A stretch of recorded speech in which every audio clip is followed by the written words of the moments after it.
খালেদ মহিউদ্দিন নামটা শুনতেই অনেকে শ্রদ্ধা ভরে তাকে স্মরণ করতেন। ছি ছি ছি ছি ছি ছি ছি। এমন হতে পারে মানুষের অঙ্গভঙ্গি, তার দেহের অ্যাটিটিউড, মুখে কথা বলার ধরন একজন সাংবাদিকের কি এরকম হতে পারে? এনসিপির যারা তরুণ তুর্কি, জনাব হাসনা, জনাব সার্জিস, তারা লিখছিল বিপ্লবীদের রক্তের সাথে প্রতারণা করে যে এদেরকে ডাকলেন। আমি কিন্তু আসলে ভয় পাইছি। 5ই আগস্টের আগে যেই শেখ হাসিনাকে নিয়ে তিনি বিভিন্ন ধরনের বিরূপ মন্তব্য করেছেন, সেই শেখ হাসিনাকে নিয়েই এখন তিনি খেলায় মেতেছেন। শুনুন ওনার কথাগুলো। আমার কাছে মনে হয় এখন যদি আমাকে সাবেক প্রধানমন্ত্রী শেখ হাসিনা ইন্টারভিউ দিতে চান, এইটা যদি আইনে কভার নাও করে তাইলেও আমি তার ইন্টারভিউ নেব। এটা যদি এই ইন্টারভিউ নিয়ে আমাকে জেলে যাইতে হইলেও আমার আমি আসলে আমি আর নিতে হবে, কারণ টু বিগ এ থিং যে এটার জন্য আমার এটা চিন্তা করতে হবে। ঠিক আছে, চাপ ছিল কোনো? না চাপ না, ঘটনাটা একেবারে চাপ না। কিন্তু এই যে এনসিপির যারা ওই যে তরুণ তুর্কি, জনাব হাসনা, জনাব সার্জিস, তারা লিখছিল, হাসনাতের সাথে কালকে দেখা হলো, আমিও আমার সাথে দেখা করতে আসছিল, আমি বললাম যে হাসনা ও কোন একটা ঘটনা এরকম মনে হলো, হাসনা এবং সার্জিস এরকম বলছিল বিপ্লবীদের রক্তের সাথে প্রতারণা করে যে এদেরকে ডাকলেন। ব্যাপারগুলি আসলে মানে বিপ্লব, রক্ত, প্রতারণা এত সহজ শব্দ না, মানে স্টিল কিন্তু সাংবাদিকদের এগুলি শুনতেই হয়। উনি আবার একজন ম্যাজিস্ট্রেট ছিলেন এক সময়, অর্থাৎ হয়তো এমনও হতে পারে সেই দাম্ভিকতাই আজ সেই দাম্ভিকতার রূপ তিনি প্রকাশ করেছেন, যেটা এতদিন তার মনের ভিতরে ছিল। কিন্তু আমি বলবো, এবং সবাই একই স্বরে বলবেন, যে এটা কোনো সাংবাদিকতা নয়। উনি যে সাংবাদিকতা এখন করতেছেন তা শুধু হলুদ সাংবাদিক বললেই ভুল হবে। সমস্ত সাংবাদিকদের কলঙ্ক হিসেবে তিনি রচিত হচ্ছেন, তিনি যে সকল কার্যক্রম করছেন। এই ধরনের কোনো সাংবাদিকতার পর্যায়ে পড়ে না। ভালো কথা, উনি শেখ হাসিনার একটা সাক্ষাৎকার নিতে চান, নিবেন, সমস্যা কি? তো ওনার ডেরায় যান, যিনি এখন তিনি যেখানে আছেন সেই ভারতে, সেখানে যান, তার কাছে গিয়ে তার সাক্ষাৎকার নিন। যেমন সাদ্দাম হোসেনের যখন সাক্ষাৎকার নিতে চেয়েছিল তখন সাংবাদিকরা তার ডেরায় গিয়েছে। তারপর হিটলারের যখন এরকম সাক্ষাৎকার নেওয়ার ইচ্ছা হয়েছিল তখন তার ডেরায় গিয়েছে। তো ওনার যদি এরকম সাক্ষাৎকার, লাদেনের যখন সাক্ষাৎকার নেওয়ার প্রয়োজন হয়েছে তখন তার ডেরায় গিয়েছে। তো উনি সেখানে গিয়ে তার সাক্ষাৎকার নিন, সমস্যা কি? এক্ষেত্রে তো তাকে কেউ বারণ করতেছে না। খালেদ মহিউদ্দিন ভাই, উনিও যেভাবে আওয়ামী লীগের বিভিন্ন যারা ধরা যাক সাদ্দামকে যেভাবে টকশোতে আনতেছেন, এবং উনি বলছেন কেন লাদেনেরকেও তো টকশো করা যায় বা লাদেনেরও তো ইন্টারভিউ নেয়। তা আমার প্রশ্ন হচ্ছে খালেদ ভাইয়ের প্রতি, যে আপনি সাদ্দামের গুহায় যান, তাহলে লাদেনের গুহায় যায় তো, যারা লাদেনের সাক্ষাৎকার নেয় তারা তো লাদেনের গুহায় যায়, তো সাদ্দামের গুহাটা কোথায়? আপনি সাদ্দামের গুহায় গিয়ে তার ইন্টারভিউ নেন, এটা তো খালেদ ভাই বললে হবে না, যেগুলো আমার মত প্রকাশের স্বাধীনতা আছে। কিন্তু তিনি হাসনাত, আব্দুল, সার্জিস, নাহিদ এদেরকে নিয়ে যেভাবে ব্যঙ্গাত্মক স্বরে কথা বলছেন, এটা একটা মানুষ হিসেবেও তার বিহেভিয়ারের মাত্রা ছাড়িয়ে গেছে। মানে খারাপ ব্যবহার কি বলবো সেটাকেও তিনি ছাড়িয়ে দিয়েছেন। এটা কোনো ব্যবহারের পর্যায়ে পড়ে না, এটা কোনো সাংবাদিকতা তো দূরের কথা, এটা কোনো মানুষের ব্যবহারের পর্যায়েও পড়ে না। এই জন্য চারিদিকে আজ বিদ্রোহের কণ্ঠধ্বনি শোনা যাচ্ছে। জুলাই শহীদদের সাথে গাদ্দারি করা, জুলাই অভ্যুত্থানকে তুচ্ছ-তাচ্ছিল্য করা, এই খালেদ মহিউদ্দিন হয়তো জীবিত জুলাই যোদ্ধাদের কাছে টাকার বিনিময়ে টাকার লোভ দেখিয়ে ক্ষমা পেয়ে যাবে, কিন্তু কবরে থাকা ১৪০০ শহীদ তাকে কখনো ক্ষমা করে। এই খালেদ মহিউদ্দিনকে নিয়ে বিদ্রুপাত্মক কথা শোনা যাচ্ছে। কথায় আছে না, ঠেলার নাম বাবাজি। খালেদ মহিউদ্দিন শেখ হাসিনার ইন্টারভিউ সবাই ধরছে, জানে কথা কেমনে চেঞ্জ করে নিজের কথা। সাংবাদিকতার এথিক্সে পড়ছে কেন? আমি 100 বার বলবো যে শেখ হাসিনার ইন্টারভিউ এখন কোন সাংবাদিক এই পৃথিবীতে নিতে চাবে না? আপনি আমার বলেন। সে সাবেক প্রধানমন্ত্রী না। আমি বিগত সময় কি বলছি এটার লোকে মিলায় আপনি কবেন এই সরকার আমার না, মানে হ্যাঁ ইউনিট সরকার আমি চুজ করি না তো।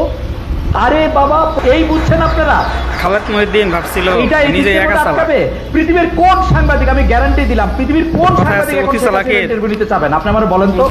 আমি গতকাল বলছি যে যদি মানে জার্নালিজমের এথিক্সের জায়গায় জার্নালিজম সবসময় যে জিনিসটারে সবচেয়ে মাথায় রাখে সেটা হচ্ছে পাবলিক ইন্টারেস্ট। এখন পাবলিক ইন্টারেস্ট কি জানিয়া জনগণের আগ্রহ আছে। এখন জনগণের আগ্রহের ক্ষেত্রে এইটার আরেকটা স্কুল আরেকটা কথা বলতেছে যে সাবেক প্রধানমন্ত্রী উনি যেহেতু নারী হত্যা, শিশু হত্যা, নারী হত্যা, মানুষ হত্যা এগুলি অনেক কিছুর সাথে জড়িত ছিলেন, এইটা কি তাকে নর্মালাইজেশন করবে কিনা? আমি আপনাদের বলি 5 লক্ষ ইন্টারভিউ শেখ হাসিনার ইয়াকে নর্মালাইজ করতে পারবে না। আপনার এটা মনে হয় না উনি ইন্ডিয়ায় আছে, ইন্ডিয়ার মধ্যে থেকে যে 1400 মিডিয়া আছে যারা ওর হয়ে প্রতারণা করে, ওইখানে গিয়ে দেয় না কেন একটা ইন্টারভিউ? ওর ইন্টারভিউ দেওয়ার মুখ আছে?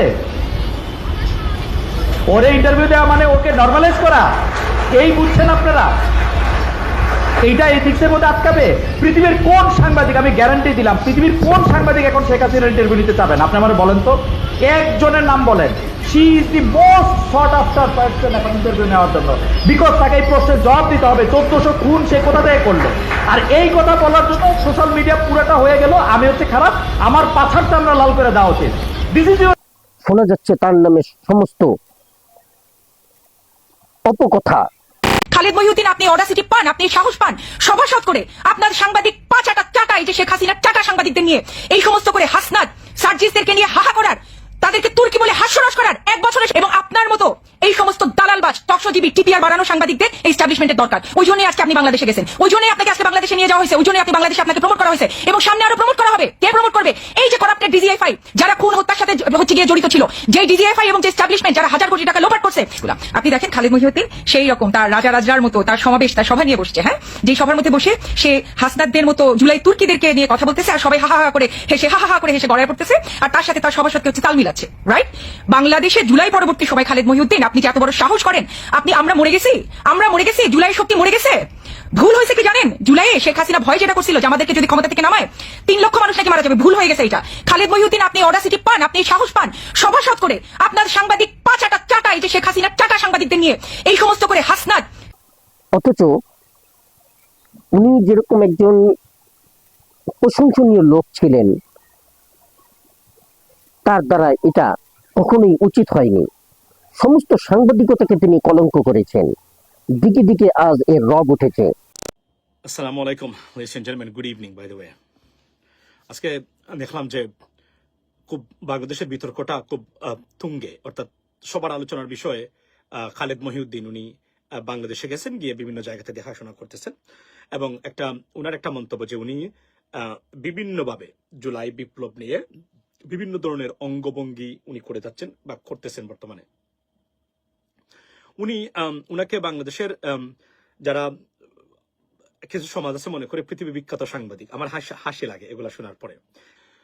এবং যদি কখনো কারোর সাথে দেখা হয় তাহলে সাংবাদিক কে কতটুকু কোন জায়গাতে গার্ডস কি আছে ইনশাল্লাহ টেস্ট করা যাবে। বাট বলে রাখি এখানে উনি বলছেন যে শেখ হাসিনার ইন্টারভিউ নেবেন উনি, কারণ it's a big deal, but it is not for Bangladesh.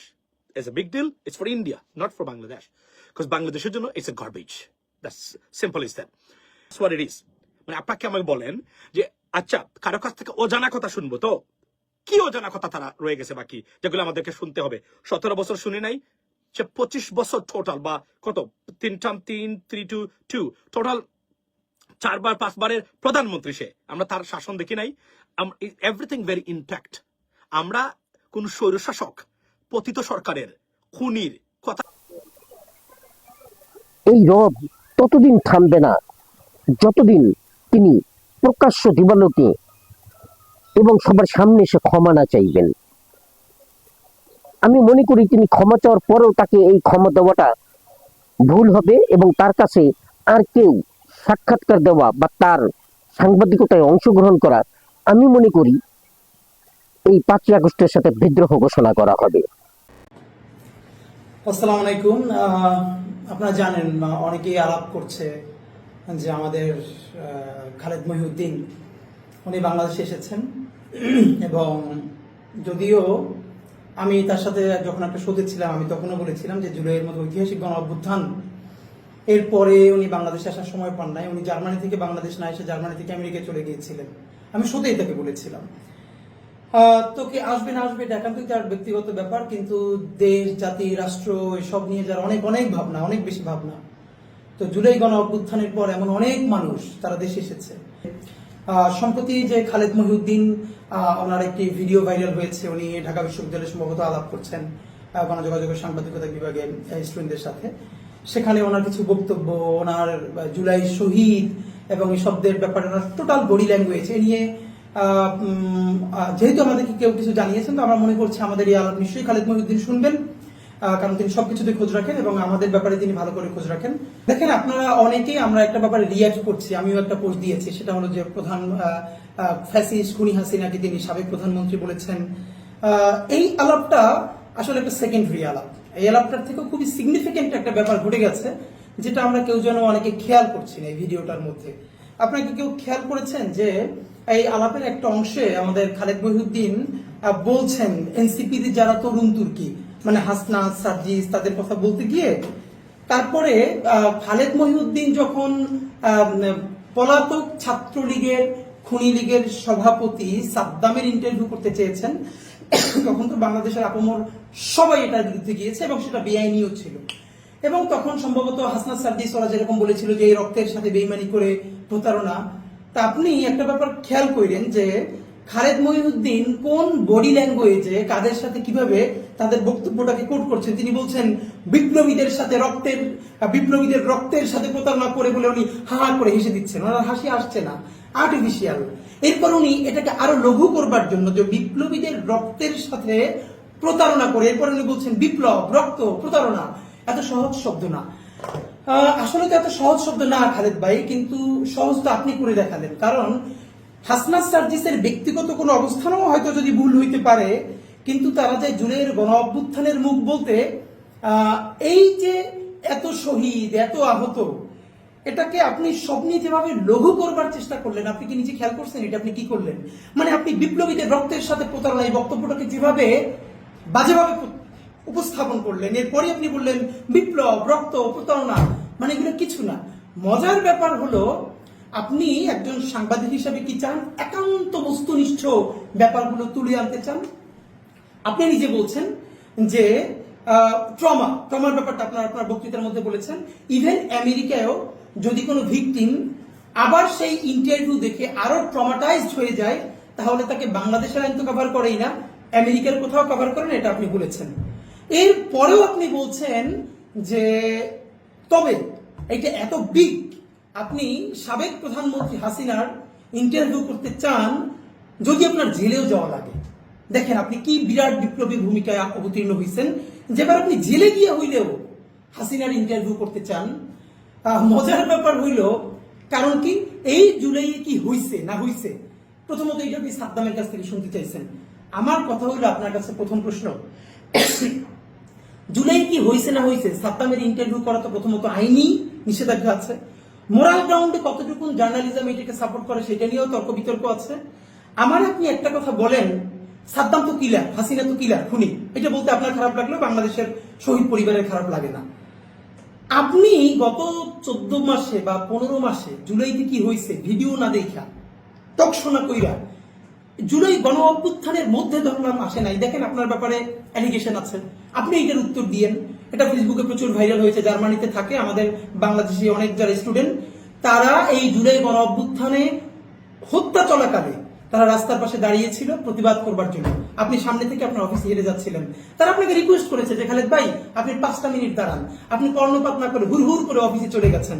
কই বাংলাদেশের তো অনেক প্রফেশনালস যারা পৃথিবীতে বাইরে ছিল, তারা তাদের পুরো প্রফেশনকে ঝুঁকিতে ফেলে শিক্ষার্থীদের সাথে দাঁড়িয়েছিল এবং তারা জনতার কাতারে দাঁড়িয়েছিল।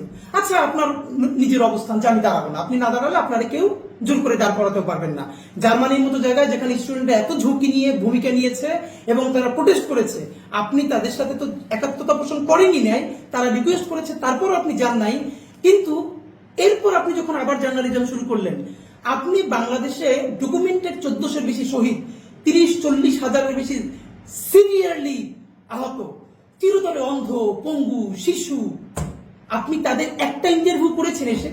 আপনি একটা শহীদ পরিবারের কাছে গেছেন, একটা আহতের সাথে কথা বলেছেন? আপনি কি করলেন? আপনি জুলাই গণ অভ্যুত্থানকে দেখতে চাইলেন সাদ্দামের চোখে, সাদ্দামের লেন্সে, কারণ পলিটিক্সটা আমরা বুঝি। আপনার যে আমেরিকায় যে ঠিকানা চ্যানেলটা দেখেন, আপনি ডয়েচে ভেলেতে যখন ছিলেন, এখান থেকে আপনি এত বোকা, এত ছোট মানুষ না যে ডয়েচে ভেলের মতো প্ল্যাটফর্ম চাইরা একটা নতুন, এখন পর্যন্ত যেটা ওরকম করে স্পার্ক করে নাই, সেই ঠিকানায় গিয়ে উঠবেন। কারণ আপনার ওয়েস্টে যাওয়া, এবং এই ঠিকানায় আমরা এটাও জানি যে আপনার যে ঠিকানা, এইটাকে ওখানে যারা এস্টাবলিশ করেছে, এটার সাথে কিভাবে আওয়ামী ফাইন্যান্স জড়িত। কিন্তু আমি বলতে চাই, আওয়ামী ফাইন্যান্স হলেও তো কোনো সমস্যা নাই, আপনি জার্নালিজমটা করলেই হইলো। সেটা আওয়ামী লীগের চ্যানেল হইলো না, হাসিনার চ্যানেল হইলো, আমার কোনো সমস্যা নাই। আপনি সালমান এফ রহমানের চ্যানেলে চাকরি করছেন না, আপনি চাকরি করছেন, এইটা কোনো প্রবলেম না। কিন্তু আপনি যখন এই গত 14 মাস ধরে সবার সাথে শো করছেন, হাসনাতকে, সার্জিসকে, ওকে ওকে ছাইমিকে চেপে ধরছেন, আপনি একটাবার, এবং আপনি কি করতেছেন, জুলাইকে আরো ভালো করে বুঝবার জন্য আপনি সাদ্দামের কাছে কথা বলবার চেষ্টা করছেন। এবার আপনি জেলে গিয়ে হাসিনার সাথে কথা বলতে চান, জেলে গিয়ে হলেও। বলেন তো, গত 14 মাসে আপনি কয়টা শহীদ পরিবারের সাথে, তার মা, তার বাবার সাথে কথা বলেছেন? আপনি কয়টা চিরতরে অন্ধ মানুষের সাথে কথা বলেছেন, চিরতরে পঙ্গুর সাথে কথা বলেছেন? আপনি যদি ওরকম জার্নালিজম করতে চান, তাহলে সকল শহীদের পরিবারের সাথে কথা বলে, আহতদের সাথে কথা বলে, তারপর তাদের অ্যালিগেশনটা কতটুকু সত্য, কতটুকু মিথ্যা, মিথ্যা হওয়ার তো সুযোগ নাই, কারণ ইট হ্যাপেন্ড, এটা ক্যামেরার সামনে ঘটেছে, লাশ জ্বালিয়ে দেওয়া হয়েছে, ক্যামেরার সামনে ঘটেছে। এরপর আপনি চাইলে তাকে বলতে পারেন যে আমি আপনার একটা, কেন ওসামা বিন লাদেনের ডিটেল ইন্টারভিউ তো নিয়েছে আমেরিকা থেকে এসে, তো আপনি কিন্তু সেটা না করে, আপনি কোন শহীদ পরিবারের সাথে কথা না বলে, আপনি একজন খুনি, যাকে মানে খুনিকে খুনি বলতে আপনার তো দ্বিধা কেন? মানে খুনিয়া হাসিনে খুন করছে কিনা এটা নিয়ে আপনার দ্বিধা আছে?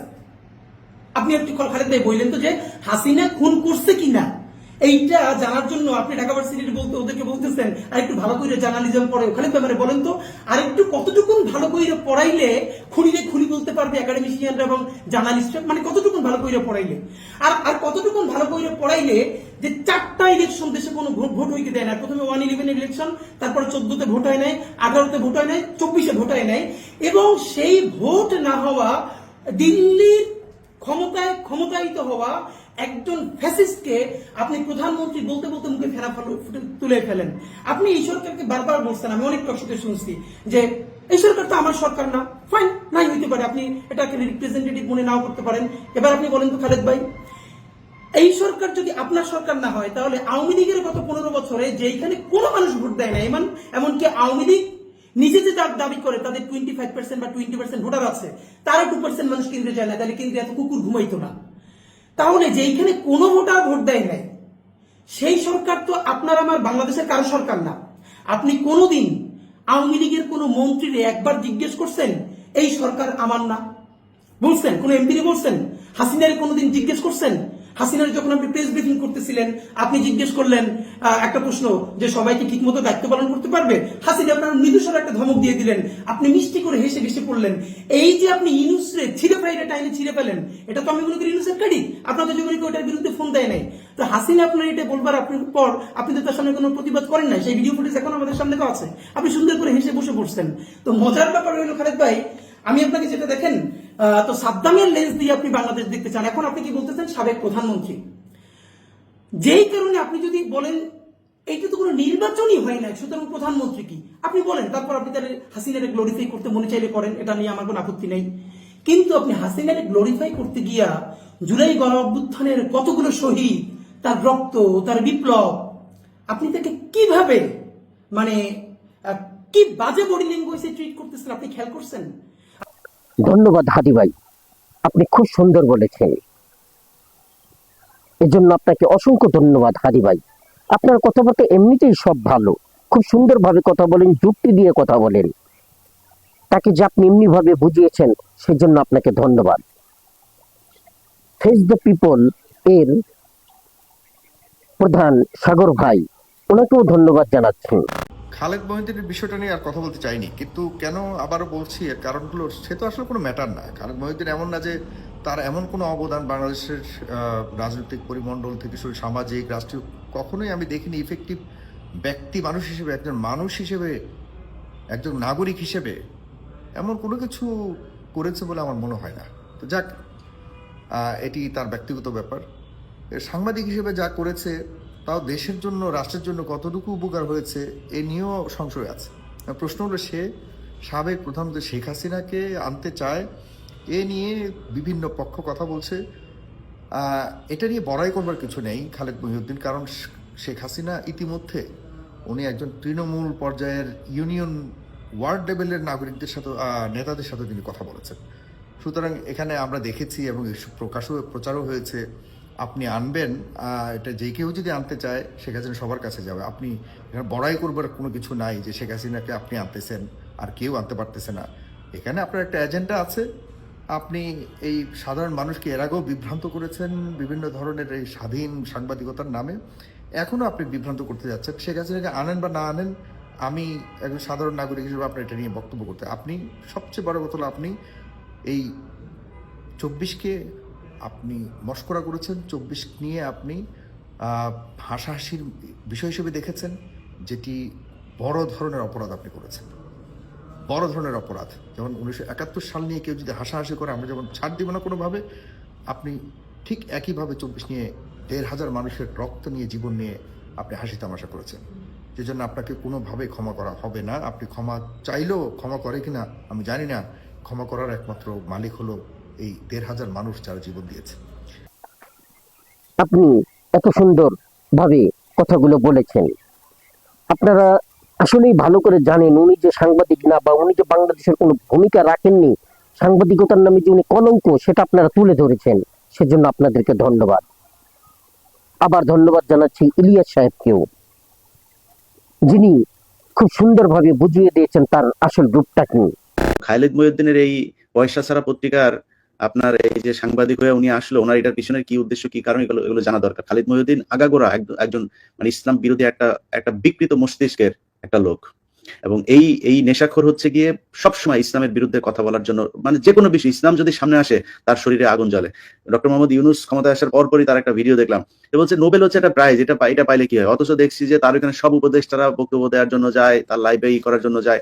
তো এটা থেকে অন্য মানুষকে বলে তো লাভ নেই, উপদেষ্টা যারা আছে তাদেরকে তো আর বলবো না, বিএনপি জামাতের লোকজনকে একটু হুশ পেটা যাইতে বলবো। হ্যাঁ, কারণ আপনারা ওইখানে গেলে তার এটা আস্তে আস্তে প্রমোট হবে, সে ওইটা দিয়ে তারপরে আপনাদের বিরুদ্ধেই কাজে লাগাবে। এই 15 বছর সে যে সাংবাদিকতা করেছে, আমার কাছে, আমি খুব খুঁজছিলাম সেই বক্তব্যটা, হারুনকে সে একদিন নিয়ে আসছিল, এবং ওই ইয়ের পরের একটা কনভারসেশন পেয়েছিলাম, সেখানে সে হারুনকে বলছে, হারুন ভাই কেমন হইলো, হ্যাঁ আমরা একটু প্রশ্ন বোধহয় করে ফেললাম, হ্যাঁ আপনি তো বুঝেন এটা না করলে তো পাবলিক তো দেখবে না, এই টাইপের কনভারসেশন। সো এই হচ্ছে খালিদ মহিউদ্দিন। একসময় সালমান এফ রহমানের পকেট মার এই ক্যাশিয়ার ছিল, এখন এখানে এসে আরেকজনের ক্যাশিয়ার, যার ক্যাশিয়ার তার পরিচয় টরিচয় এগুলো নিয়ে যদি ভবিষ্যতে কখনো বলি তখন জানতে পারবেন সে আওয়ামী লীগের একজন এই মানে পাচারকারীর টাকা পয়সা সেভ করার জন্য সে এখানে আসছে। হয়তো ভবিষ্যতে ওনার সাংবাদিকতার এবং উনি যে কালা করতুত করেছেন এইগুলো ধীরে ধীরে সব প্রকাশিত করা আপনাদের সবার দায়িত্ব হয়ে দাঁড়াবে। ছি খালেদ মহিউদ্দিন সাহেব, আপনার জন্য খুব খারাপ লাগছে। আপনি আসলে মানুষ এরকমই, যে মানুষগুলোকে নিয়ে 5ই আগস্টের আগে আমরাই কত স্বপ্ন দেখেছি, তারা নিঃস্বার্থভাবে মনে হয়েছে যেন এই 5ই আগস্টের সমর্থনে আন্দোলন করেছে, অথচ 5ই আগস্টের পরে উপদেষ্টার পদ পেয়ে তারাও নেমোখারামি করতেছে, বেইমানি করতেছে। এরকম অনেক লোককেই আমরা দেখতেছি। তা তার মধ্যে খালেদ মহিউদ্দিনই বা দেখে আর কতটাই বা বিমোহিত হওয়া যায় কিংবা বিস্ময় হওয়া যায়। এরকম মানুষ যুগে যুগে জন্মাবে এবং তারা ধিক্কার পাত্রও হবে। ধন্যবাদ।